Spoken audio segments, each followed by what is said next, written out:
আজকের পর্বে আমি বানাবো নিরামিষ মোচার কোপ্তা কারি। তার জন্য মোচাটা কালকে রাতেই কেটে রেখেছিলাম, সকালে উঠে নুন দিয়ে সিদ্ধ করে নিয়ে জল ঝরিয়ে চটকে নিয়েছি।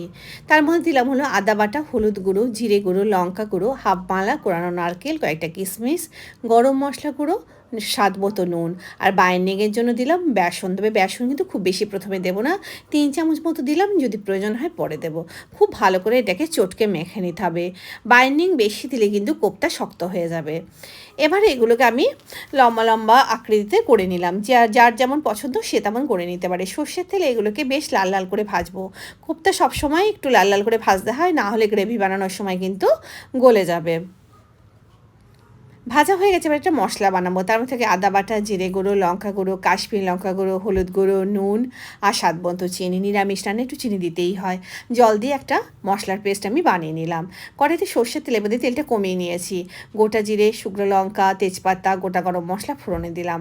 এবার যে মশলাটা বানিয়েছিলাম সেটাও দিয়ে দেবো। খুব ভালো করে সাঁতলে নিয়ে দিলাম হলো টমেটো কুচি। আবার ভালো করে সাঁতলে নেব। দিয়ে দিলাম হলো গ্রেভির জন্য পরিমাণ মতো জল।